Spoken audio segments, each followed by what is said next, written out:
Olá amigos, aqui é Seiichi Arata, da Arata Academy, do projeto Nato Good, com muita felicidade em trazer para vocês uma pessoa mais do que especial, Dr. José Carlos Souto, do site que fala sobre dieta paleolítica, low carb, é uma das pessoas que você tem que ter como referência quando o interesse é esses temas no Brasil.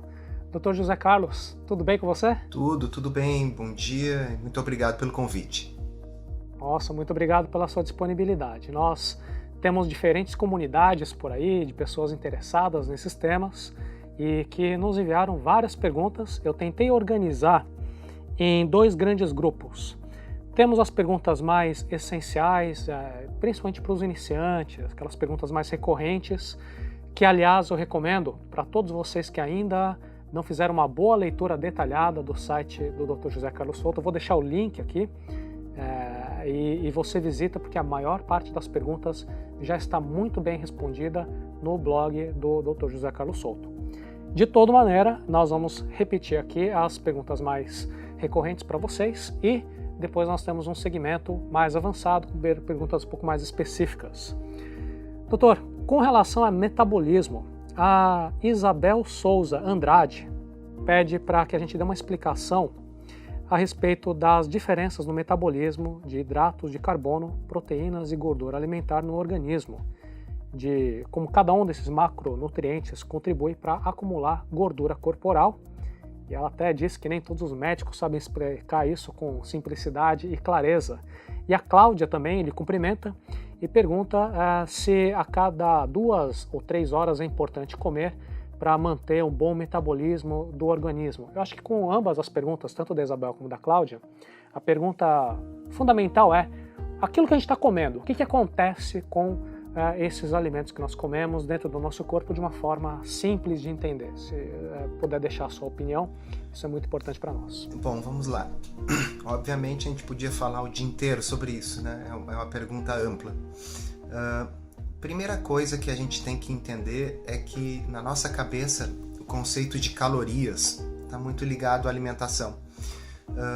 Só que o conceito de calorias tem um grande problema no que se aplica à alimentação humana, que diferentes calorias têm diferentes efeitos metabólicos no corpo.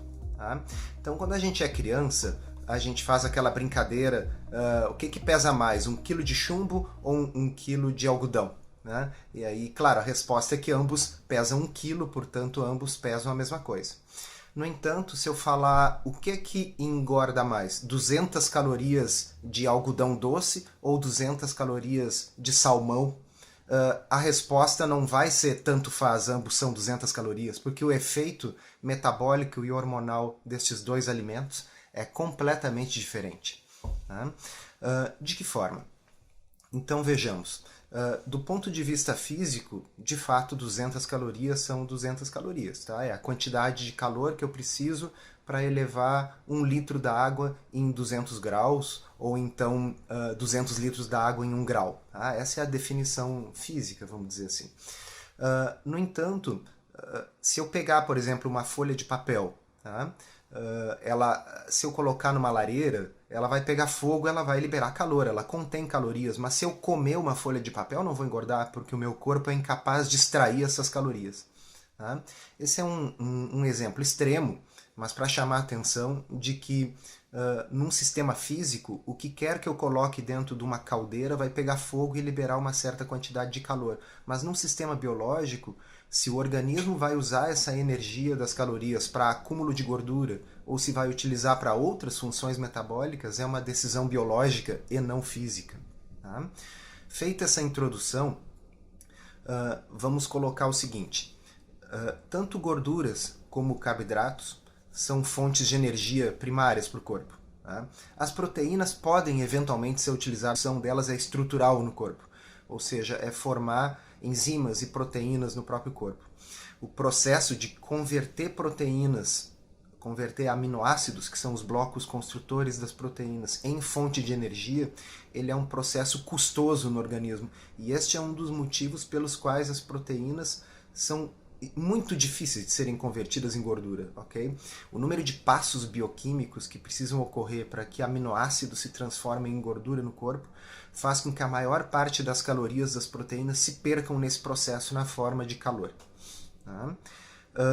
Já quando nós comparamos gordura e carboidrato, tá? A gordura ela não tem praticamente um efeito hormonal no corpo no que diz respeito a armazenamento de gordura.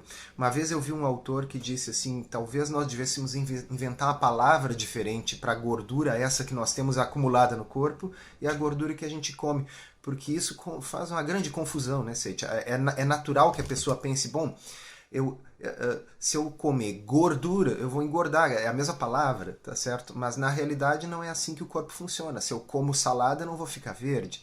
Se eu como beterraba, eu não vou ficar roxo. Tá? Então, o que importa é o que o corpo vai fazer com aquilo que a gente consome. E neste quesito, não há nenhuma dúvida que os carboidratos são mais propensos a produzir acúmulo de gordura do que a própria gordura na dieta. Por quê? Porque os carboidratos são todos, ao fim e ao cabo, digeridos e transformados no corpo em glicose. Né? E a glicose é o principal estimulante, não é o único, mas é o principal estimulante da insulina, que é um hormônio que favorece o armazenamento. Né? Então, obviamente, existem outras coisas que contribuem, mas vamos colocar assim, imagina que eu tenho um ponteiro que quando está mais para a esquerda indica a preponderância da acumulação de gordura. Quando está mais para a direita, indica a preponderância do emprego dessas calorias para outros usos. Se eu mantenho a minha insulina sempre alta, eu estou favorecendo o acúmulo de gordura. No mínimo, isso dificulta a vida de quem está tentando perder peso. Então, essa seria basicamente a diferença do metabolismo desses 3 principais macronutrientes. A outra pergunta era a questão de comer de 3 em 3 horas. Sim, é uma pergunta bastante frequente, imagino. Bastante frequente. No blog eu tenho uma postagem específica sobre isso, onde a primeira coisa que eu fiz foi tentar ir atrás da origem disso, né? da onde saiu essa ideia. Porque se nós pararmos para pensar, né, é contraintuitivo. Quer dizer, se a pessoa está tentando perder peso, por que diabos alguém orientaria ela a comer o tempo todo? Ainda quando ela não quer. Quando ela não quer, ela não está nem com fome, mas ela bota... Sim. Me aconteceu uma vez, eu estava no consultório atendendo uma pessoa que vinha consultar com o objetivo de perder peso, e daqui a pouco tocou o celular na bolsa da pessoa. Era um alarme que ela tinha posto porque aquilo era a hora que ela tinha que comer. Então... isso realmente é um mito que corre por aí. Da onde saiu essa ideia? Bom, essa ideia ela não surgiu de algum estudo científico que tenha mostrado que se a pessoa fizer isso ela vai perder peso. Essa ideia surgiu da cabeça de alguém, ok? E foi se propagando assim de forma apócrifa, né? No sentido do seguinte raciocínio: se eu comer frequentemente, eu vou ter menos apetite na minha refeição principal, vamos dizer assim, do que se eu ficar louco de fome na hora da janta. Então, talvez eu comesse menos. E a outra coisa é a de que o meu metabolismo vai desacelerar se eu não ficar comendo seguido. Mais uma vez é a analogia com a fornalha, tá certo? Se eu não coloco carvão, se eu não coloco lenha com frequência na minha fornalha, o fogo vai se extinguindo. É uma analogia pobre, o corpo funciona de uma forma muito diferente do que uma fornalha. Tá? E o principal é o seguinte: o que dizem os estudos que foram feitos para analisar isso? Tá? Então lá no blog eles estão citados, para quem quiser confirmar a origem do que eu estou dizendo, mas aqui para nós o que interessa é assim: estudos analisaram, por exemplo, o metabolismo mensurado de pessoas comendo num dia e fazendo jejum no outro, por mais de 20 dias. Quer dizer, por 20 dias as pessoas num dia comiam e no outro dia não comiam nada. E o metabolismo era exatamente igual nos dias de jejum e nos dias com comida. Outros estudos avaliaram até 72 horas de jejum completo, nos quais as pessoas consumiam apenas água. Ok? E com 72 horas, 3 dias sem comer absolutamente nada, o metabolismo estava um pouco mais acelerado ao final das 72 horas do que no início do estudo. Tá? Então, na realidade, isso é uma coisa que eu provavelmente vou repetir várias vezes hoje.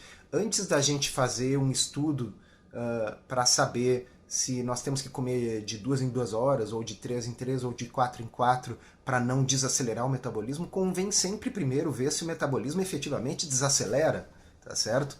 E não é um, não é dois, quem quiser ver, tá lá no blog os estudos originais citados. Vários estudos já mostraram que o metabolismo não desacelera por ficar até 3 dias sem comer nada. Então 3 horas é ridículo, né? Ah, com certeza.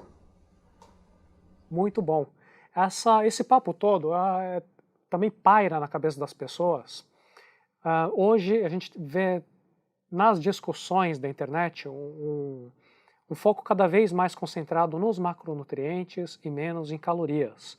A Daniela Souza, inclusive, nos pergunta: eu perco mais gordura fazendo LCHF, que é baixo teor de carboidratos, alto teor de gorduras, mas eu quero saber o que funciona para emagrecer. O que eu tenho que controlar, as calorias ou os macronutrientes de cada uma? E a Priscila Santos me pergunta também se tem algum tipo de contagem de porcentagem de gorduras boas, carboidratos e proteínas na composição diária de uma alimentação paleo. Se existe um número ideal ou se é algo do tipo coma quanto quiser, desde que você não exagere em nenhum dos macronutrientes. Qual a sua opinião a respeito, doutor? Conforme eu respondi na sua pergunta anterior, eu continuo advogando a ideia de que uma alimentação que mantém os níveis de insulina mais baixos favorece a perda de peso. Tá? Nesse sentido, para quem precisa perder peso, manter os carboidratos baixos parece ser uma ideia interessante. Tá? Excelente. Calorias. Evidentemente, calorias são importantes. Não é que calorias sejam irrelevantes, e com certeza é possível ganhar peso mesmo numa dieta de baixo carboidrato se ela for suficientemente hipercalórica. Quem quiser ver um experimento interessante pode dar uma olhada na internet pelo nome Sam Feltham, F-E-L-T-H-A-M. Sam Feltham é um autor inglês, britânico, que fez um experimento e acompanhado em vídeo, filmado todos os dias, no qual ele passou 21 dias comendo uma dieta hipercalórica de mais de 5.000 calorias de baixo carboidrato e alta gordura, tá? E depois ele repetiu o experimento comendo mais de 5.000 calorias, só que de alto carboidrato e baixa gordura. Tá? E é muito impressionante ver os resultados, tanto nas fotos como nos resultados de peso, né, e de circunferência abdominal. Então ele ganhou peso nos dois casos, ok? O que era de se esperar, porque ele estava comendo mais de 5.000 calorias. Só que ele ganhou 1,5 kg por 21 dias comendo 5.000 calorias de alta gordura e baixo carboidrato. E ele ganhou, eu não me recordo se foi 7 ou 8 quilos, fazendo o mesmo excesso calórico, só que de alto carboidrato e baixa gordura. De modo que eu espero que isso responda à questão de que calorias, elas são importantes, sim, mas elas são, na minha opinião, secundárias em relação à composição de macronutrientes. Até porque, Seit, no mundo real, as pessoas não fazem o que o Sam Feltham fez. Quer dizer, ele, de propósito, porque ele estava fazendo um experimento, ele media e pesava para que ele comesse exatamente as mesmas 5.000 e não sei quantas calorias todos os dias. Agora, quem come uma dieta de baixo carboidrato, e todo mundo que está aqui nos ouvindo e já fez essa experiência, sabe que a fome diminui muito. Né? De modo que, em se tratando de uma dieta mais saciante, né, naturalmente há uma diminuição das calorias. De modo que se torna um pouco redundante essa história assim, o que é importante? São as calorias ou a composição de macronutrientes? No fundo, uma coisa influencia a outra, não são variáveis independentes. Quando eu faço uma dieta de baixo carboidrato, mais proteína e mais gorduras boas dos próprios alimentos, eu tendo a comer menos naturalmente. Agora, uma outra pergunta bastante recorrente é com relação aos primeiros quilos. Temos dois relatos, o primeiro da Kátia Regina, diz que está fazendo a dieta do Can, não aguenta mais a vontade de começar a comer pão e banana. Além disso, em 15 dias, ela somente emagreceu 3 quilos. E aí parou a balança mesmo, ela fazendo mais esteiras. Ficou com dúvidas. E a Rosiane também diz que está fazendo uma dieta faz 4 meses. Emagreceu 5 quilos em 2 meses e depois disso parou de emagrecer com o mesmo ritmo.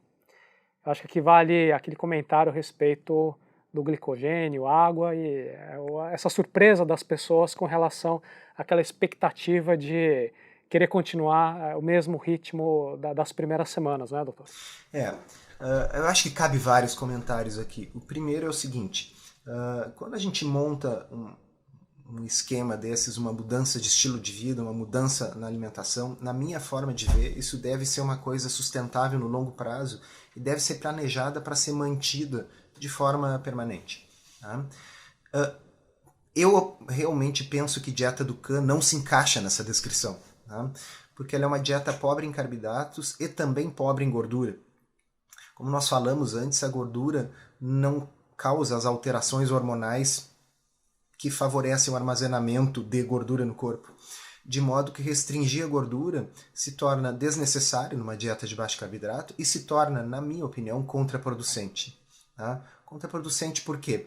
Porque a gordura ela dá sabor aos pratos. Tá? Quem já comeu assim um peito de frango sequinho feito com um fio de óleo no tefal, como sugere o Dr. Dukan, sabe que aquilo ali não tem gosto de nada. Né? E quem já pegou uma galinha com pele e assou no forno, se temperar só com sal já vira uma maravilha, tá certo? Então, manter uma dieta de baixo carboidrato e baixa gordura é ruim, é pouco palatável e realmente acaba abrindo um espaço maior para essa necessidade de buscar coisas que tenham um gosto bom. Né? E muitas vezes essas coisas vão ser doces, como falou a nossa ouvinte, a nossa espectadora, e que vão sabotar o processo. Né?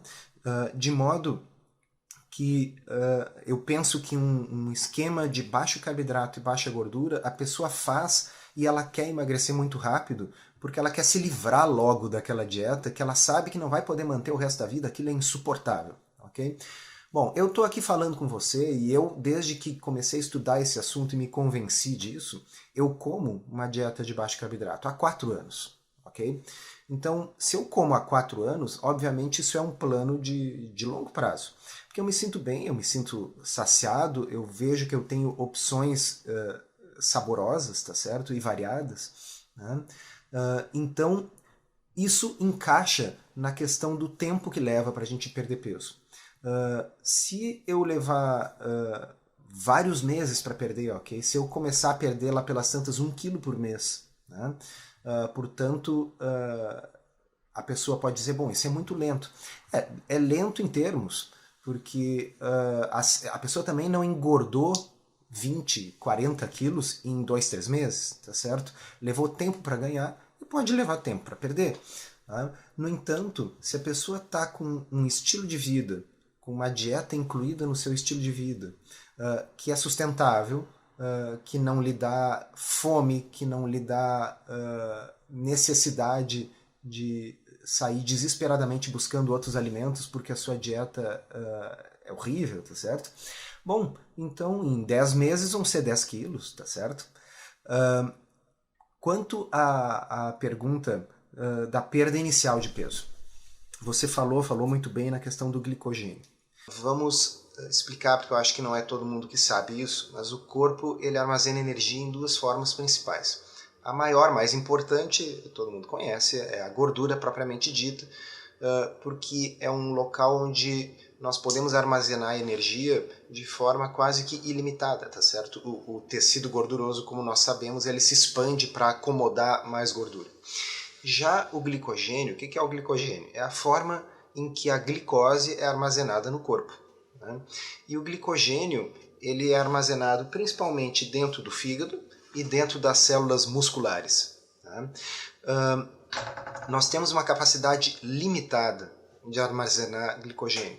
Então, esse é um dos motivos pelos quais o corpo, quando nós consumimos uma dieta mista, que contém quantidades iguais de carboidrato, proteína e gordura, o corpo tende a usar primeiro o carboidrato e depois a gordura. Por quê? Porque o carboidrato ele não tem como ser armazenado em grande quantidade, e a gordura sim. Do ponto de vista evolutivo, simplesmente faz todo sentido que o organismo opte por utilizar primeiramente os carboidratos. Então, uma forma simples até de vocês entenderem isso é assim: se nós quisermos obrigar o corpo a usar a gordura, nós não podemos ficar oferecendo carboidrato para ele o tempo todo. Caso contrário, ele necessariamente vai usar o carboidrato em primeiro lugar. Okay? Bom, mas voltando à explicação do glicogênio. O glicogênio são moléculas grandes compostas de várias moléculas de glicose agregadas. De certa forma, ele é o equivalente nos animais ao amido nas plantas. Tá? E o glicogênio ele retém consigo água. Tá? Cada molécula de glicogênio retém consigo várias moléculas de água, de modo que nós acabamos armazenando, digamos, uma pessoa que tenha 500 gramas de glicogênio no corpo, distribuídos entre fígado e músculo, vai ter em torno de 2 quilos, 2 litros de água associado a esse glicogênio. Tá? Isso se torna importante porque no início de uma dieta de baixo carboidrato, a pessoa começa a consumir o glicogênio do corpo naturalmente. Quer dizer, se eu não estou consumindo glicose, o corpo começa a retirar essa glicose daquele estoque de glicose que o corpo tem, que é o glicogênio. E ao fazer isso, a água que estava ligada a esse glicogênio é liberada e eliminada pelos rins. Tá? De modo que a pessoa perde peso na forma de glicogênio e água nos primeiros dias, primeiras semanas de uma dieta de baixo carboidrato, e isso ocorre com bastante velocidade.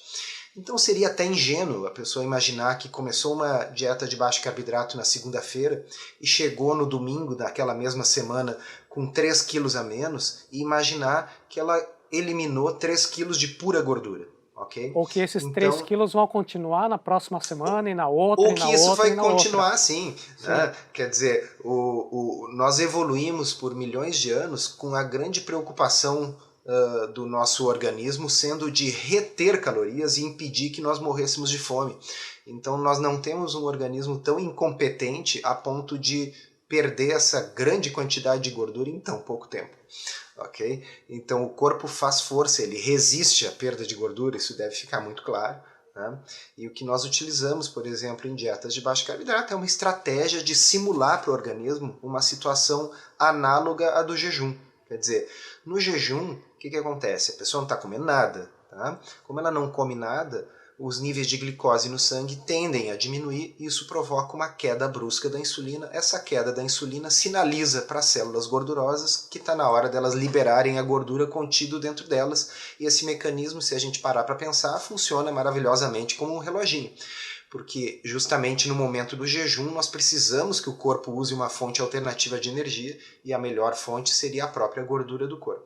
Numa dieta de baixo carboidrato, nós mantemos a insulina baixa porque nós evitamos aqueles alimentos que elevam mais a nossa insulina. Então a insulina tende a baixar, mesmo que nós não estejamos em jejum. Então é uma forma de tentar burlar, vamos dizer, esse mecanismo e utilizar ele a nosso favor. Tá? Então é natural que a perda de peso inicial dos primeiros dias, primeira semana, seja maior, seja mais intensa. Uma parte dela é água, não é só água, tá? Mas chega a ser 2/3 água. Tá? E a partir dali nós continuamos perdendo peso, mas aí sim na forma de gordura, só que ela é uma perda mais lenta. Né? E desde que nós tenhamos claro de que isso é uma mudança de estilo de vida que nós estamos fazendo no longo prazo, o fato de ser um pouco lento não muda. Eu vou inverter isso e vou colocar para os nossos ouvintes da seguinte forma. Digamos que ao invés de perda de massa gorda, nós estivéssemos falando em ganho de massa magra. Né? Alguém esperaria que a pessoa ganhasse grande quantidade de músculos em pouco tempo? Né? Não. Né? É uma coisa ingênua. Tá? E da mesma forma, o ganho maior ocorre no início. Tá? Se nós pegarmos uma pessoa sedentária e colocarmos ela num programa de musculação, ela vai ter um progresso notório nos primeiros 3 meses. Tá? Porque ela está saindo numa situação de sedentarismo onde o ganho de massa é mais importante porque nós estamos saindo do zero. Tá certo? Agora, Quem já praticou musculação sabe que a partir daquele ganho inicial, ganhos futuros são feitos devagar e com muito esforço. E todos nós gostaríamos que fosse mais rápido. Mas assim como o corpo não ganha tecido muscular de uma forma rápida, ele também não perde tecido gorduroso de uma forma rápida, pelos mesmos motivos.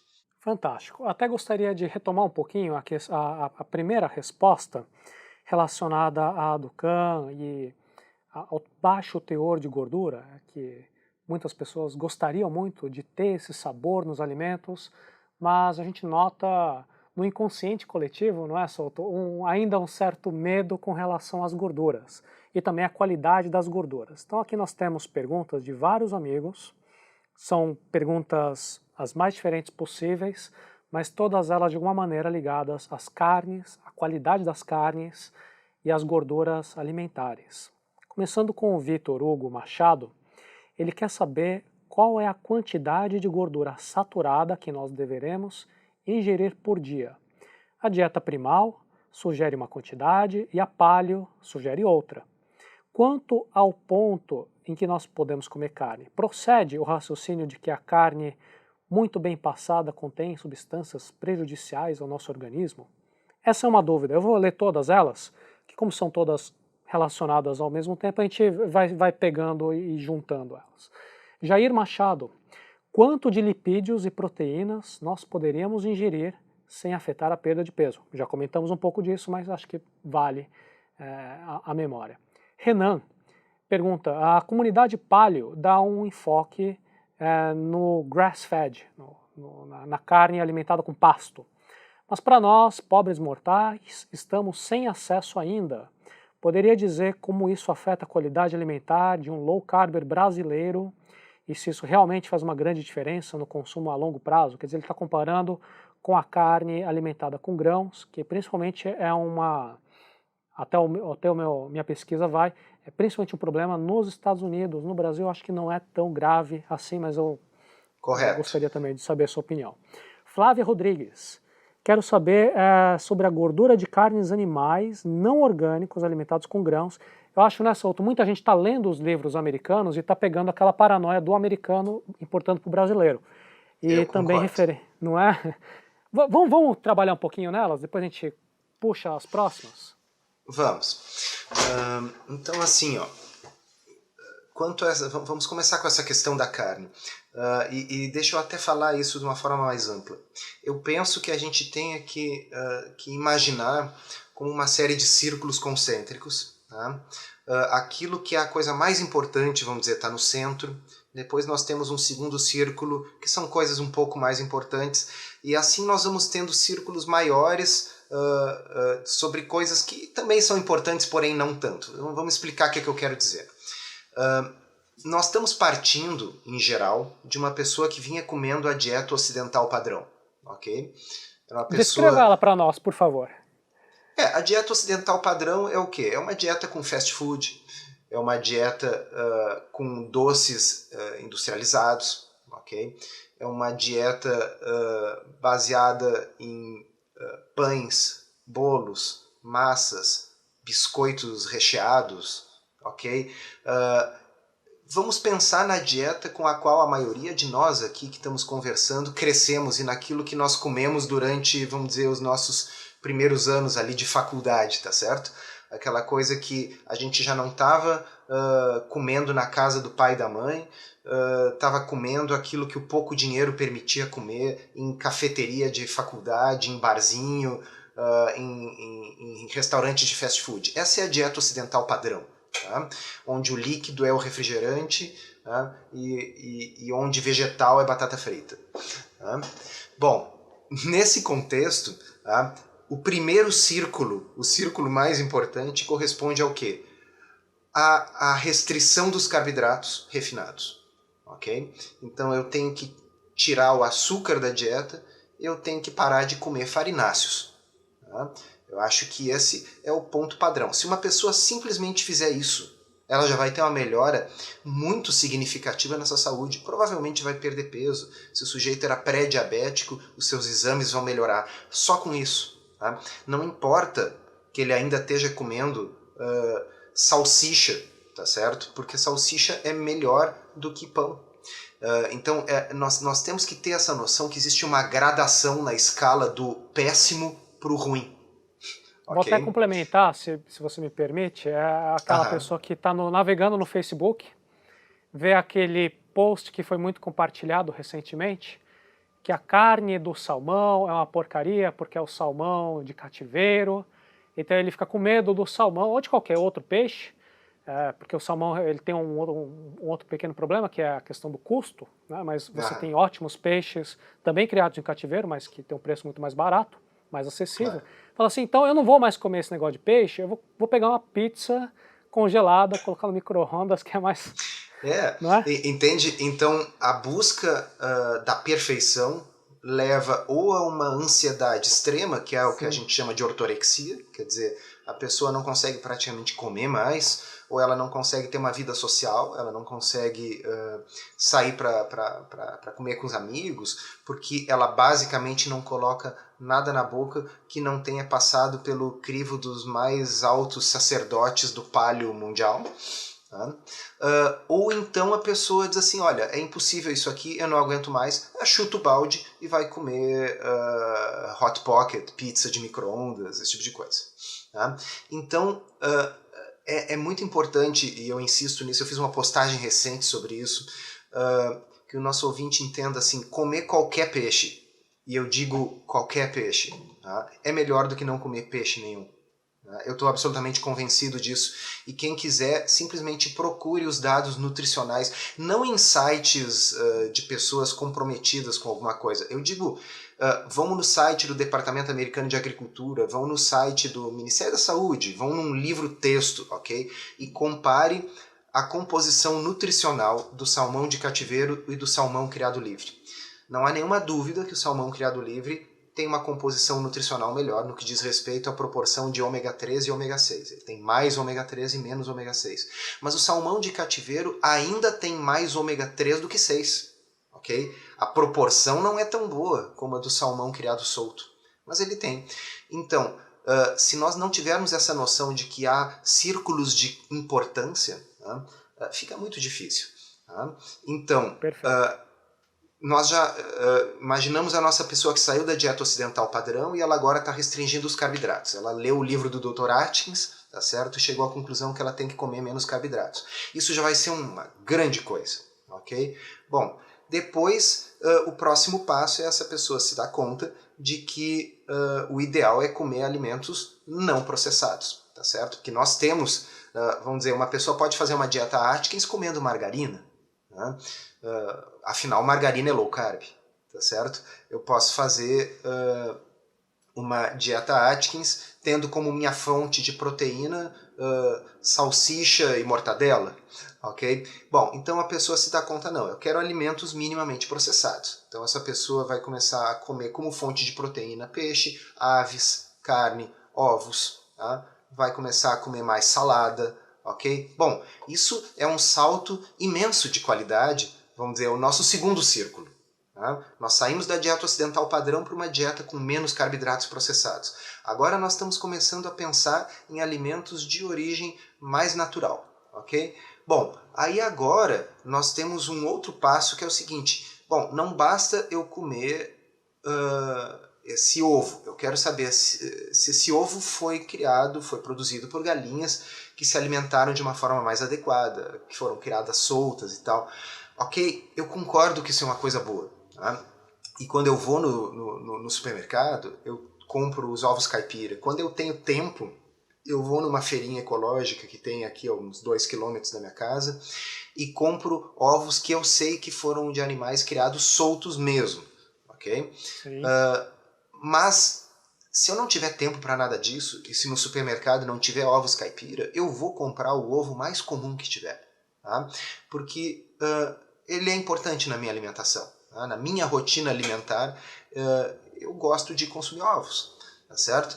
Então, se eu tiver numa situação onde vai me trazer uma tremenda angústia, se eu vou realmente ficar desesperado porque eu não posso comer um ovo que não seja um ovo orgânico, alimentado com chia e amaranto dos Andes, ok? Nesse momento é ortorexia, virou doença, ok? É um transtorno psiquiátrico. Tá? Isso não é bom, isso não é saudável e provavelmente isso vai tirar anos de vida da pessoa pelo estresse gerado. Tá? Aqueles anos que ela queria ganhar com as suas opções saudáveis. Tá? Então eu concordo 100%, Seiti, com a ideia de que o gado brasileiro ele é na sua grande parte alimentado com pasto, tá? Até por uma questão do nosso modelo produtivo. Tá? A gente ouve falar, se a gente ouvir o pessoal da indústria da alimentação, eles lamentam o fato de que o gado brasileiro ainda é criado de forma extensiva. Tá? Isso é colocado como um atraso do ponto de vista do nosso sistema de produção. Tá? Mas o fato é que o Brasil é um país muito grande, que dispõe de uma quantidade muito grande de terra, né? E em função disso, muitos produtores não têm o interesse no investimento necessário para começar a criação intensiva de gado. E eu diria, graças a Deus, ainda bem. Tá? Sabe que eu fico torcendo para que nenhum produtor veja o nosso vídeo e fale, então sabe o que eu vou fazer? Então, vou pegar o meu gado, que é o meu mesmo gado de vários anos atrás, comendo grama. Agora eu vou fazer um bife gourmet, vou colocar um selo bonito, grass-fed, e vender pelo triplo do preço no mercado brasileiro. Vai ter gente comprando. Então, veja bem, a gente sabe que o que ocorre aqui no Brasil é o grass-finished. Né? Então o gado cresce lá há 2 anos comendo pasto, e aí nos últimos 3 meses ele é realmente alimentado com uma quantidade maior de ração para engordar, porque afinal grãos são a coisa melhor para engordar qualquer mamífero, tá certo? Seja ele humano, seja ele vaca, se a gente der grãos, ele tende a engordar. Tá? Então, como o animal é vendido por quilo, tá certo? É do interesse do produtor dar aquela engordada final, além do que tem o sabor também da carne com mais gordura, né? Da carne marmorizada. Se é a melhor carne, é a carne alimentada integralmente com pasto do início ao fim, ou essa, eu estou convencido que uma carne alimentada integralmente com pasto seria melhor. Tá? Mas isso não vai me impedir de comer a carne que nós temos disponível por aqui. Então, mais uma vez, nós temos que fazer o melhor com aquilo que a gente dispõe, dentro das nossas condições, inclusive orçamentárias, tá certo? Sim, tá? sim. Então, tá bem a gente colocar objetivos maiores, né? É sempre interessante a gente ter um objetivo lá adiante que a gente possa perseguir, mas isso não pode ser um empecilho. Lembrem-se que o grande problema ainda é tirar as pessoas de uma vida onde elas consideram que vegetal é batata frita e onde elas consideram que proteína é hambúrguer, ok? E onde elas consideram que bebida é refrigerante. Podemos também, aproveitando o tema das carnes, muito comum quando nós falamos das alimentações paleo, sempre aparecem as perguntas dos nossos amigos vegetarianos. E eu noto um ponto comum em muitos vegetarianos, são pessoas muito conscientes, muito preocupadas, que querem se informar o melhor possível e ter as melhores escolhas. Então quando eles entram em contato com todo esse universo, gera uma certa angústia do tipo, onde que eu vou conseguir todas essas proteínas? Eu quero trazer 2 perguntas. Kézia de Carvalho pergunta, Dr. Souto, gostaria de saber por que o senhor prefere a dieta paleo à dieta vegetariana? Tem um documentário na internet chamado Troque a Faca pelo Garfo, em que se comprova os malefícios da carne e da proteína animal de modo geral, e que as pessoas curam várias doenças apenas com uma alimentação vegetariana, incluindo vários grãos. Qual é o seu ponto de vista a respeito disso? Ok. Vamos começar pelo seguinte. Como eu disse antes, a dieta ocidental padrão é o ponto baixo, tá certo? É a pior coisa que a humanidade já gerou em termos alimentares. Tá? Então, eu realmente concordo com o nosso ouvinte, com o nosso leitor, de que uma dieta vegetariana é melhor que a dieta ocidental padrão. Tá? E, portanto, não me espanta que uma pessoa que estivesse comendo aquilo que eu descrevia antes, uma dieta baseada em fast food, doces, refrigerantes, tenha uma melhora na sua saúde quando limpa a sua dieta e passa a adotar uma dieta vegetariana. Tá? Então, eu vou deixar bem claro aqui uma coisa que eu também escrevi esses dias numa resposta a um leitor no blog. Eu não considero que a dieta paleo, low carb, é o único caminho para o nirvana da saúde. Tá?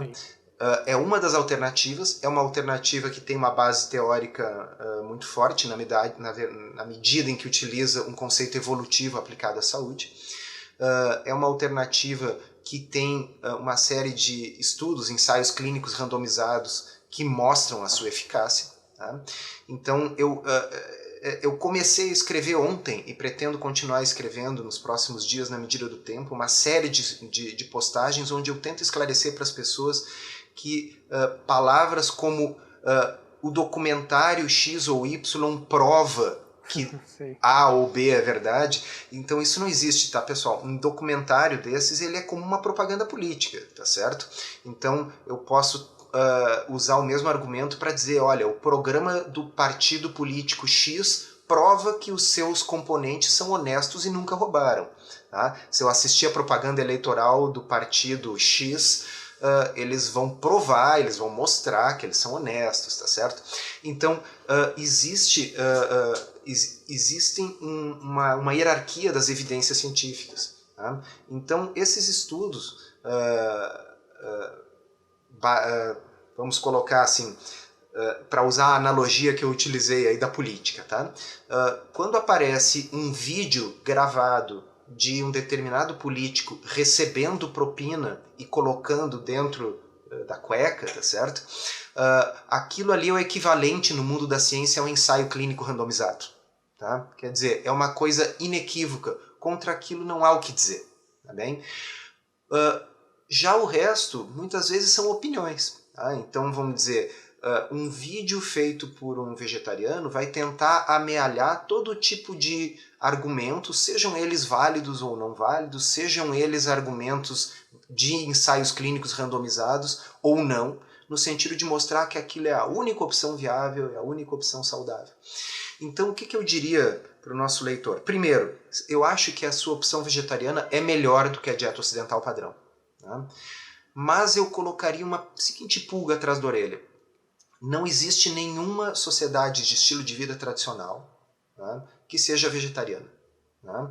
Sim, nós temos algumas sociedades, vamos pegar, existem áreas da Índia onde o pessoal é vegetariano, mas eu estou falando de sociedades de estilo de vida tradicional, sociedades aborígenes. Tá? E isso deve nos dizer alguma coisa. Tá? Nunca houve. Tá? Segundo, se nós formos observar a saúde dos veganos, quando comparada com a saúde dos vegetarianos, os vegetarianos saem ganhando. Né? E a diferença qual é? Os vegetarianos muitas vezes aceitam fontes alternativas, tá certo? Como ovos, como laticínios. Tá? Então, eu vou colocar o seguinte, eu acho que não é muito producente uma discussão, uma guerra entre paleos e vegetarianos, especialmente na medida em que muitas das coisas pelas quais nós lutamos são as mesmas, né, Seite? Tá? Então, seja eu adepto de uma dieta paleo, seja alguém adepto de uma dieta vegetariana, a pessoa também está tentando mudar uma matriz alimentar baseada em alimentos processados, alimentos industrializados, alimentos artificiais, tá certo? Embora eu coma carne, o tipo de carne que eu quero comer é de um animal criado solto, de um animal que come pasto e de preferência de um animal bem tratado e que não vamos dizer, seja morto de uma forma menos sofrida possível, tá certo?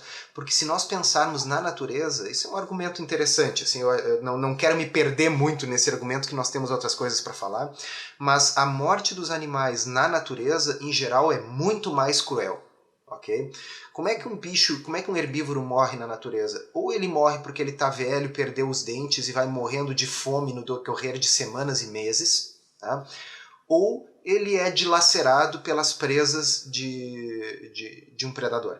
Tá certo? Muitas vezes de vários, como é o caso dos lobos, por exemplo, que vão mordendo aos poucos o animal até que o animal caia e morra devagarinho, tá certo?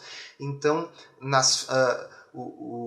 existem formas muito mais humanizadas de fazer isso aí, porque os animais eles vão viver e vão morrer igual, tá certo?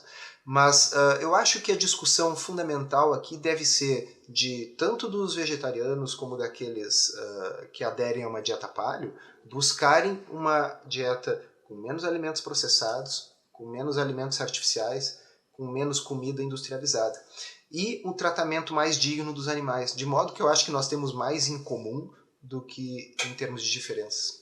Muito obrigado. A pergunta agora sobre gordura abdominal. Temos um comentário que gostaria de... Acabei não anotando o nome da pessoa que nos enviou.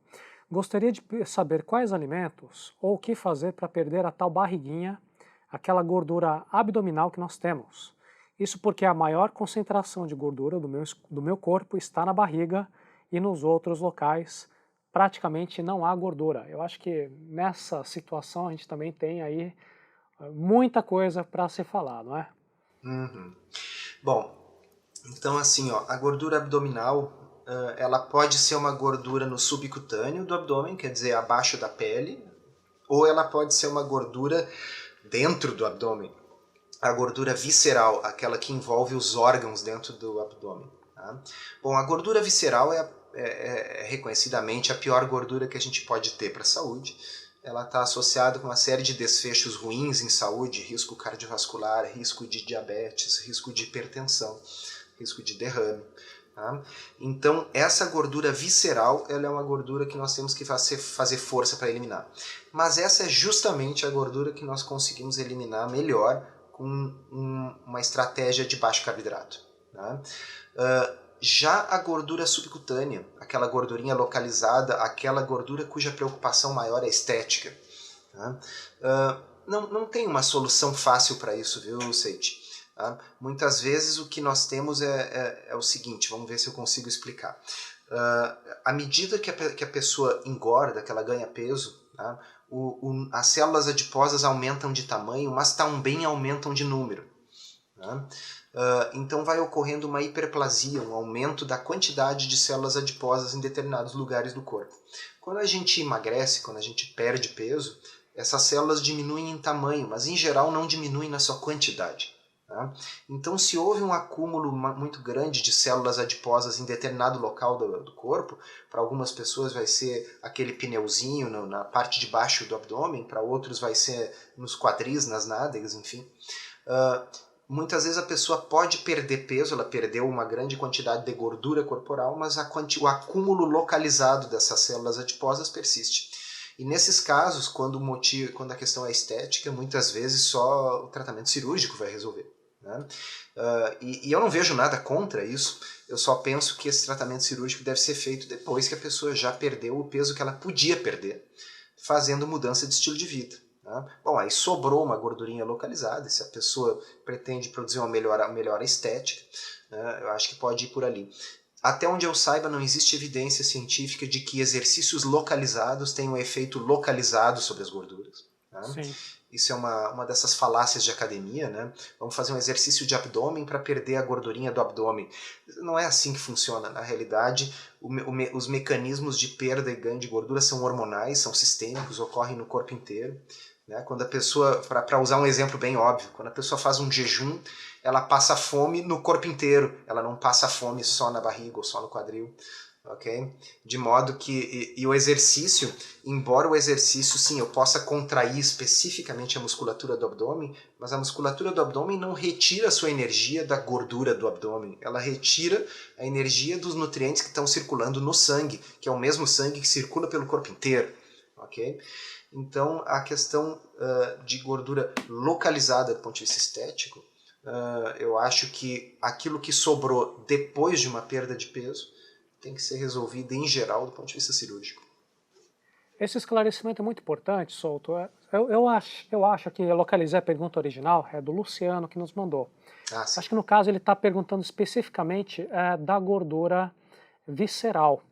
E eu acho que foi muito importante essa explicação inicial sua, porque muitas pessoas ainda talvez acreditem naquela ideia de que a gordura é para proteger o corpo contra oscilações de temperatura, contra o frio, contra choques. E cada vez mais com as descobertas científicas a gente vê que a gordura é um grande participante do nosso sistema endócrino, e por isso está associado a todos esses pontos de saúde mencionados. Então eu acho que se a gente puder elaborar um pouquinho mais na questão desses riscos, as pessoas que estão assistindo esse vídeo pensando, não, eu quero emagrecer por causa da minha barriga, mas a gente mostrar que não é apenas está de longe de ser tão somente uma questão estética, mas principalmente de saúde, a questão da obesidade, da diabetes, não é? E Bom, que consequências isso traz. eu vou te dizer de cara aqui que eu acho que os efeitos mais impressionantes de um estilo de vida com uma dieta de mais baixo carboidrato, de tendências paleolíticas, primal, vamos dizer assim, é justamente o efeito nos parâmetros de saúde. Porque a verdade é que nem todo mundo responde da mesma forma ou responde tão bem no que diz respeito à perda de peso. O que já deve estar claro para as pessoas, né? É muito comum em um casal, um perder grande quantidade de peso, o outro faz exatamente a mesma dieta e perde bem pouquinho, ok?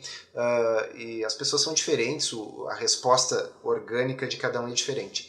Mas a melhora do ponto de vista de diminuição da glicose nos diabéticos, de perda de gordura visceral, mesmo que como um todo a pessoa não emagreça tanto assim, mas a diminuição de centímetros de cintura, ok?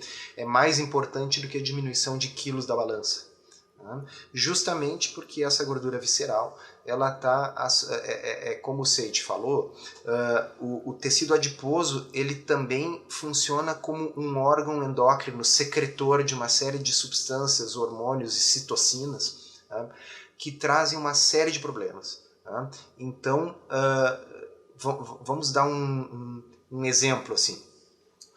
A gordura no fígado, por exemplo, tá? Ela está relacionada ao desenvolvimento de resistência à insulina e diabetes muito mais do que a gordura no subcutâneo. Tá? Eu já tive a oportunidade de ver, ano passado tive um caso muito impressionante de um paciente que era magro, tá? Provavelmente se nós fôssemos fazer o IMC dele daria algo como 21, 22, tá? Realmente uma pessoa magra. Tá? E que tinha as enzimas hepáticas 10 vezes acima do normal, investigou hepatite, não era hepatite, o gastroenterologista dele pediu uma biópsia de fígado e 40% do fígado dele já estava substituído por gordura. Tá? Ele já tinha um início de cirrose, ele não bebia, tá? Essa cirrose era devido ao acúmulo de gordura no fígado. Tá? Então os exames dele eram péssimos, embora ele fosse um sujeito magro. Tá? Bastaram 6 meses de dieta de baixo carboidrato para que as enzimas hepáticas dele revertessem completamente ao normal. Tá? Então, nesse paciente, nós efetivamente salvamos essa pessoa de desenvolver uma cirrose e eventualmente um transplante hepático, tá certo? E com certeza salvamos de vir a desenvolver diabetes e outras complicações da resistência à insulina, porque ele tinha a gordura no pior lugar que ele podia ter, que era no fígado, tá certo? Agora, se ele tivesse a mesma quantidade de gordura distribuída pelo corpo, ele teria alguns quilos a mais, né? Mas isso não teria o mesmo efeito metabólico. Então eu acho que nós temos que pensar numa dieta paleo, low carb, como uma alternativa saudável, uma forma de não precisar ficar contando calorias, uma forma de viver bem e que, de brinde para a maioria das pessoas, traz ainda por cima uma perda de peso, tá certo? E não como o foco principal a perda de peso. Eu entendo que para pessoas que estão muito acima do peso não dá para desvincular essas coisas, a perda de peso vem junto com o ganho de saúde, mas eu acho que o ganho de saúde deveria ser o foco principal. Eu fiquei muito feliz ouvindo essa história porque, como a gente sempre fala, a internet ela tem grandes vantagens, permite que as pessoas se informem e com essa informação possam ter um diálogo efetivo, eficiente, junto com os prestadores de serviço de saúde quando fazem a consulta individual. Mas muitas vezes alguém faz uma pesquisa rápida no Google, encontra algumas informações e pensa, parece que está tudo bem, estou magro, não vejo nenhum problema, então por conta própria acaba tendo uma decisão que se estiver bem acompanhada, como esse caso que acabou de ser narrado, o resultado ele acaba sendo bastante diferente. Então, muito importante isso, a gente até vai retomar essa questão no bloco um pouco mais avançado com relação à individualidade de cada um. Mas antes, ainda falando da parte essencial, eu acho que outra dúvida muito recorrente, principalmente aqui no Brasil, é com relação a arroz e feijão, não é, doutor? Aqui a gente tem as perguntas de várias pessoas com relação aos grãos, fala, puxa, mas eu tiro arroz e feijão da minha dieta? E algumas perguntas um pouco mais específicas da Stefani. Ela diz que está acompanhando um trabalho de um homeopata que retira todos os industrializados da alimentação, mas mesmo com tudo isso, ele não condena o arroz e o feijão para dieta, então, por esse profissional, o arroz e o feijão estão liberados. E uma outra pessoa nos escreve, mencionando o livro do Tim Ferriss, o 4 Horas para o Corpo, que, de certa maneira, recomenda um tipo de dieta paleo, mas ele deixa bem claro com relação à recomendação para o uso do feijão. Uhum. E aí fica a dúvida, qual a sua opinião a respeito? Bom, primeira coisa, nós temos que diferenciar quem é o nosso público, tá bem? Então, uma vez eu escrevi no blog, quem quiser procurar, bota no Google lá, tratamentos e causas. Essa postagem aborda uma confusão, que é nem sempre aquilo que causa um problema é a mesma coisa que nós temos que usar para resolver o problema. Vamos dar um exemplo que eu coloquei naquela postagem. O que causa a dor de cabeça não é falta de aspirina, tá certo? No entanto, nós sabemos que nós podemos usar a aspirina para tratar a dor de cabeça, tá bem? Então, o que causa a dor de cabeça pode ter sido uma noite mal dormida, pode ser preocupação, pode ser tensão, pode ser tantas coisas, tá certo? Mas, uma vez que a dor de cabeça esteja instalada, nós podemos usar uma aspirina para aliviar. Então, eu realmente não acredito, Seide, que as pessoas estão engordando e adoecendo porque comem arroz com feijão. Tá? E eu não acredito que as pessoas estão engordando e adoecendo porque comem muitas frutas. Tá? E eu não acredito que as pessoas estão engordando e adoecendo porque comem muito sushi. Tá? As pessoas, obviamente, estão engordando e adoecendo porque elas têm uma genética desfavorável para suportar a grande quantidade de carboidratos refinados que elas consomem no seu dia a dia. Tá certo? Então é o excesso de açúcar, é o excesso de farináceos e a disponibilidade disso 24 horas por dia e não apenas nas refeições, não apenas no café, no almoço e na janta, como era tradicionalmente, mas o fato de que em qualquer lugar agora é possível encontrar barato a possibilidade de beber calorias líquidas de açúcar e consumir alimentos altamente processados e viciantes baseados em carboidratos refinados. Tá? Ok, uma vez que a pessoa tenha engordado e esteja obesa ou diabética ou com síndrome metabólica, embora frutas não tenham causado isso, embora arroz não tenha causado isso, bom, agora nós estamos lidando com uma pessoa num estado de doença, onde a restrição de carboidratos, a fim de ser terapêutica, vai precisar ser uma restrição mais severa. Não sei se está claro. Tá? Então, eu realmente não acho que arroz seja a causa do excesso de peso e do diabetes da maioria das pessoas. Mas uma vez que a pessoa desenvolva o diabetes, uma doença que se caracteriza por intolerância à glicose e resistência à insulina, consumir um alimento que é virtualmente glicose pura, trabalha contra. Ok? Então, qual é o meu público? Eu estou falando para as pessoas saudáveis do nosso Brasil o que elas devem comer. De certa forma, eu acho que a orientação atual do Ministério da Saúde não está errada. Okay? O arroz com feijão está lá presente, é um prato típico do brasileiro, é um alimento barato. Tá? O feijão, mal ou bem, é um alimento nutritivo. Tá? E eu prefiro muito mais que a nossa população esteja comendo arroz com feijão do que esteja comendo Cheetos com Coca-Cola. Ok? Bom, qual é o meu público? O meu público é alguém com síndrome metabólica, diabetes e sobrepeso? Aí eu acho que o arroz com feijão talvez não seja a melhor opção. Por quê? Porque eu vou estar dando um alimento que é rico em carboidratos, que vai elevar a insulina, e essa insulina alta vai trabalhar contra a tendência dessa pessoa, o esforço da pessoa em perder peso. ok? Eu li o livro do Tim Ferriss. Eu li o livro do Tim Ferriss ainda antes dele ser traduzido. Tá? E é interessante o livro do Tim Ferriss. Eu já tive pacientes que consultaram e me disseram que perderam uma boa quantidade de peso fazendo a dieta do Tim Ferriss, que é basicamente uma dieta low carb com feijão. Tá? O feijão ele é interessante porque, embora 75% das calorias do feijão sejam carboidratos, tá? 20 e poucos por cento é proteína e tem um pouquinho de gordura. Tá? Embora a maioria seja carboidrato, mas é um carboidrato de absorção bem lenta. Portanto, o pico de insulina provocado pelo feijão, ele é tardio, ele é lento. Tá? O Tim Ferriss, inclusive, chama isso de slow food. É slow carb, desculpa. Ao invés de low carb, é slow carb, quer dizer, um carboidrato lento, de absorção lenta. Tá? Eu já tive, se tiver nos ouvindo aqui alguém que já consultou comigo, talvez a pessoa tenha ouvido falar, tenha ouvido de mim, eu falar, que olha, o feijão, se for para um consumo eventual, 1 ou 2 vezes por mês, 1 ou 2 vezes por semana, eu não vejo maior problema. Tá? Por quê? Justamente nesse sentido, quer dizer, o impacto glicêmico dele é pequeno. Eu não sou um paleo fanático que trata a coisa como religião. Ok? Então, assim,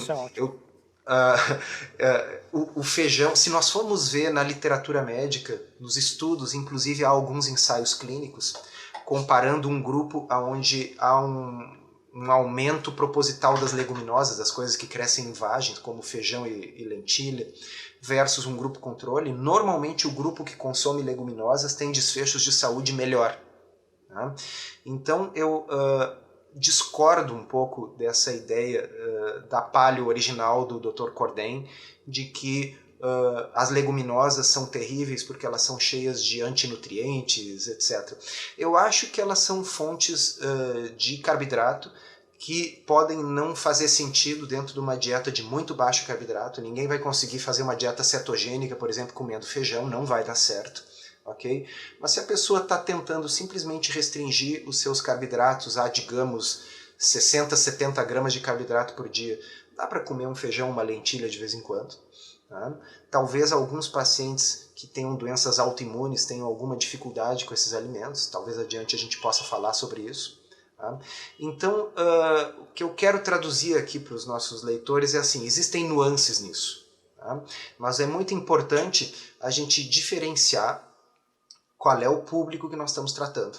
Tá bem? Então, para pessoas que têm diabetes, têm síndrome metabólica, têm excesso de peso, me parece que a literatura em peso mostra que a restrição de carboidratos é uma solução melhor. E neste sentido, arroz com feijão não nos ajudaria. Okay? Agora, se eu fosse o ministro da Saúde, provavelmente eu endossaria essa ideia do Ministério da Saúde de estimular que as pessoas comam arroz com feijão, porque não faz nenhum sentido eu sugerir que a população inteira, 200 milhões de pessoas, comam menos de 40 gramas de carboidrato. A maioria das pessoas não precisa disso.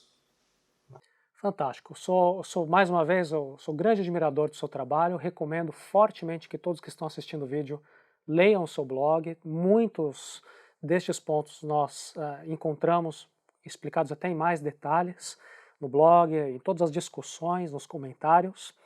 E quero reforçar a importância de entender a individualidade de cada pessoa antes de ditar regras ou fazer sugestões. E também é um risco que nós temos hoje na sociedade da informação. A pessoa A, que tem um determinado perfil, faz uma busca no Google, procurando se isso aqui é bom, se aquilo deve ser evitado, e a pessoa B, de um perfil completamente diferente, também usa as mesmas palavras no mecanismo buscador, ambas vão encontrar aquela recomendação que pode funcionar para uma pessoa, mas não necessariamente para outra. Então, você entender qual é o seu ponto de partida, isso é fundamental, né? E entender quais são os custos associados com cada tomada de decisão. Infelizmente a gente não vive num mundo perfeito em que você tem absoluta certeza qual será o resultado ao tomar a escolha A ou a escolha B, sempre existe uma certa incerteza, existem possibilidade de alguns riscos relacionados ou até mesmo custos de tempo, custos de conveniência, custos sociais. Então, para algumas pessoas pode até ser indicada uma cirurgia bariátrica, porque ela está numa situação Claro. em que ou é aquilo, ou tem riscos ainda maiores, se ela não faz nada urgentemente. Para outras pessoas, você fala, não, você é maluco de sair cortando, porque você não precisa, você tem opções muito mais simples, de baixo risco, por que você não tenta isso primeiro? Né? Então, entender esse ponto de partida é fundamental. Perfeito. Eu vou dar uma analogia para o pessoal que vai ser útil. Se eu perguntar para você assim, Seite, exercício é uma coisa boa? O que você vai me dizer? Depende, em geral sim, não é? Em geral, sim, Em ok? geral sim. Agora, se eu pegar e fizer uma pergunta mais específica, correr 4 quilômetros, tá? É uma coisa boa? Bom, depende. Tá? Se for uma pessoa jovem, saudável, com certeza. Tá? Não é o tipo de exercício que eu prefiro, ok? Eu não sou um corredor, mas eu acho que é uma coisa boa e com certeza muito melhor do que o sedentarismo. Mas se a pessoa for alguém que já tem doença no coração, ok? Se a pessoa for um cardiopata isquêmico, alguém que tem as coronárias já meio entupidas, ok? Talvez se essa pessoa for tentar correr 4 quilômetros, ela caia dura, ela morra, ela tem um infarto. Né? Então o tipo de orientação para essa pessoa deve ser um outro tipo de exercício. Né? E Então, não, eu li na internet que é bom correr, então eu vou correr. exato. Tá? Então, infelizmente, depende sim do nosso ponto de partida. Tá? E, poxa vida, isso vale para tudo na vida, né? Por que não valeria aqui no caso? Algumas recomendações são genéricas, nós podemos partir daquelas que são absolutamente genéricas, do tipo respirar é uma coisa boa, ok? Para todos os seres humanos. Né? Nós podemos partir daquelas que também são aplicáveis do ponto de vista de nutrição. Alimentos não processados e naturais, de uma forma geral, são melhores. Bom, acho que todo mundo concordaria com isso. Agora, quando chega na situação de comer arroz é uma coisa boa ou ruim, né? Você está falando comigo aí de Tóquio, né, Seite? Sim. Ah, o pessoal come arroz pra caramba. Ah, Poxa, eu também estou comendo bastante aqui. e no entanto, quer dizer, isso não parece afetar muito a cintura dos japoneses. Tá? Mas aí nós entramos naquilo que nós falamos antes. Quer dizer, não afeta porque o arroz originalmente não é problema. Tá? Na realidade, e deixa eu até agora eu vou te entrevistar, Sente. Se come muito doce, muito açúcar no Japão?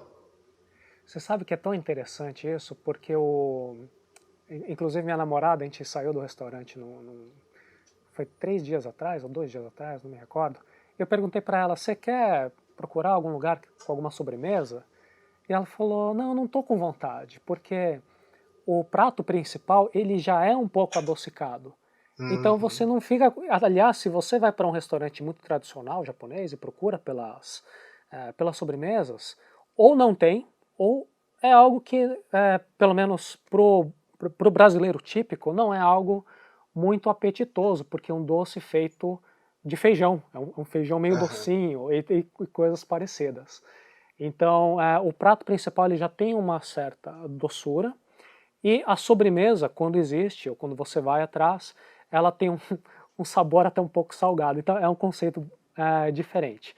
Mas Provavelmente um japonês acharia os nossos doces muito doces, né? extremamente doces. Inclusive, eu me recordo da primeira vez que eu vim para cá, mais de 10 anos atrás, e naquela época eu tomava refrigerantes, tomava sucos, desses de caixinha.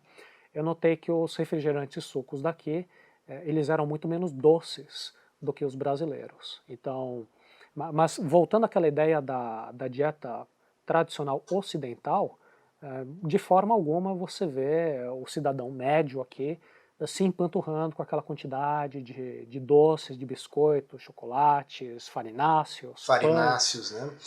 Então, Antes do Japão estava até, só essa história que eu acho que é interessante para os nossos amigos, estava na Tailândia e perguntei para as pessoas em diferentes locais, os mercados locais, pessoas assim, bem tradicionais, mas falavam, o que vocês comem no café da manhã? Todo mundo me respondeu, eu como o resto do jantar. Se sobrou ontem um pouco de verdura, um pouco de peixe, um pouco de porco, eu vou e como isso. Então eles não têm essa ideia de que no café da manhã tem que ter bolo de fubá, tem que ter pão, tem que ter biscoito, não existe essa ideia. Então é algo que pode ser mudado. Não tem nenhum Perfeito. lugar escrito na pedra que todo mundo tem que comer pão e bolo no café da manhã. Não existe isso. Então é muito interessante isso que você está me falando, porque mostra o seguinte, e é isso que eu queria deixar de mensagem para quem está nos ouvindo. Não existe nenhuma sociedade moderna, nenhum país contemporâneo onde vocês vão descobrir que as pessoas comem low carb. Não tem isso, as pessoas comem carboidratos, tem mais arroz no Japão, Sim. tá certo? Tem mais Sim, mandioca no verdade. Nordeste do Brasil. Agora, a questão é, o que produz doença é o excesso de carboidratos refinados. Tá? Mas uma vez que a pessoa esteja num estado de doença, ela não basta ela voltar a comer como a dieta tradicional do japonês ou do tailandês, porque a quantidade de carboidrato que tem na dieta tradicional do japonês não é suficiente para adoecer a pessoa, mas ainda é muito alta para curar uma pessoa que já adoeceu. Okay? Esse seu comentário é perfeito. Até quando eu vou para um desses bares que eles fazem os noodles, né, o ramen, e você vê muitos japoneses no peso ideal, digamos assim, e comendo lá muito macarrão, comendo muito arroz, e realmente sem essa situação. Mas o que a gente não vê é eles comendo quantidades enormes de pão, de biscoitos e outros farináceos. Então, existe bebendo sim um consumo, mas não é exagerado. Cheio de açúcar. Né? Então, naturalmente, existe um limiar. Assim, a tolerância aos carboidratos ela é individual para cada pessoa. Tá? Mas existe uma certa quantidade que, se a pessoa consumir, 2/3 da população vai adoecer, que é o que a gente vê hoje em dia. Certo? Sim. Então, carboidratos não são um veneno que ninguém deveria comer. Não é assim que funciona. A restrição de carboidratos é uma atitude terapêutica para resolver um problema que não foi criado necessariamente porque a pessoa estava comendo. Veja bem, eu sei que eu estou repetindo, mas é para ver se entra na cabeça das pessoas. As pessoas não criaram aquele problema porque comiam fruta demais todos os dias. Não é esse o problema. Tá? Ninguém engordou porque comia fruta demais. A pessoa realmente ganhou peso pelos carboidratos refinados e pela quantidade em gramas de carboidrato excessiva que comia todos os dias, especificamente refinados e líquidos. Carboidratos líquidos significa sucos de frutas doces e refrigerantes. Ok? Bom, feito o estrago, aí sim a restrição acaba tendo que ser uma restrição mais importante. Se o sujeito já desenvolveu uma resistência à insulina importante, já é um diabético, talvez ele nunca na vida dele volte a poder comer a quantidade de carboidratos que alguém que nunca adoeceu pode comer. Ok? Até peço sua licença, me corrija se eu estiver errado aqui na maneira de tentar explicar. Aquele indivíduo inicialmente saudável, que passou por alguns eventos que o colocaram numa situação disfuncional metabólica, quer dizer, o corpo dele, todos os mecanismos internos metabólicos já não estão mais funcionando de forma saudável, então ele está num ponto em que é muito difícil você dizer para ele, use sua força de vontade, até acho que alguns profissionais da medicina algumas décadas atrás, tinha um pouco desse pensamento, tipo, o que o pessoal precisa é tomar vergonha na cara, consumir menos calorias, fazer mais exercício, e, poxa, aí é normal, obviamente ele vai emagrecer. E o que a gente tem tentado dizer é o seguinte, olha, apenas força de vontade não basta, porque da mesma maneira que um menino que pegou um resfriado, e todos nós pegamos resfriado quando a gente era criança, e alguém falava, vai para a escola, ou então vem brincar com a gente futebol aqui no pátio, você falava, não consigo, eu tenho que ficar na cama, não aguento, não me sinto bem, não estou disposto. Então ele está numa situação, de certa maneira, com uma certa analogia, parecida. A pessoa que está numa situação de obesidade, síndrome metabólica, quando você diz para ele, tenha uma atitude, comece a comer diferente, a pessoa vai dizer, para mim é muito difícil. Poderia trabalhar um pouquinho esse meu jeito simples de explicar com a sua experiência, doutor? Então, quando a gente começou a nossa conversa, nós comentamos aquele negócio assim, o que pesa mais, 1 quilo de chumbo ou 1 quilo de algodão? E a resposta, obviamente, é que ambos pesam 1 quilo. ok? E aí eu disse assim, mas o que engorda mais, 200 gramas de açúcar ou 200 gramas de ovos? E a resposta muda, 200 gramas de açúcar engordam mais. Né? Por quê? Porque 200 gramas de açúcar tem um efeito hormonal muito ruim e muito diferente do que 200 gramas não, 200 calorias de ovos. Tá? Então, o foco exclusivo nas calorias, como muito bem o Gary Taubes, autor do livro Por que Engordamos, que eu acho que todo mundo tem que ler, tá? O Gary Taubes coloca muito bem isso. Ele diz assim, esse é um dos pecados originais da nutrição. Tá? O pecado original da nutrição é o foco exclusivo nas calorias. Porque se eu me foco exclusivamente nas calorias, o meu raciocínio se torna simplista. Basicamente, essa pessoa tem que comer menos calorias e tem que gastar mais calorias. Se ela engordou, é porque ela está comendo calorias demais e está gastando calorias de menos. Ou seja, eu estou aplicando para ela dois rótulos, o de guloso e preguiçoso. Ok? E aí eu passo a olhar aquela pessoa com sobrepeso como uma pessoa que tem uma falha de caráter. Ok? Quando na realidade, se eu encarar do ponto de vista metabólico, o que eu vou dizer? Olha, esta é uma pessoa que tem uma tolerância baixa aos carboidratos. Se ela consumir uma grande quantidade de carboidratos e mantiver a sua insulina elevada na maior parte do tempo, ela tem uma tendência muito grande a desenvolver resistência à insulina e acumular gordura. É uma característica dela, ok? Então, o que ela tem que fazer não é comer 100 calorias de algodão doce ao invés de 200 calorias de algodão doce. Ela pode comer 300 ou 400 calorias de salmão, e isso vai fazer com que ela fique mais saudável e perca mais peso. E bom, aí a gula passa a não ser um problema, tá certo? E daí preguiça, bom, pode entrevistar dezenas de pessoas que tiveram uma perda de peso com dieta de baixo carboidrato e você vai ouvir várias vezes a mesma história.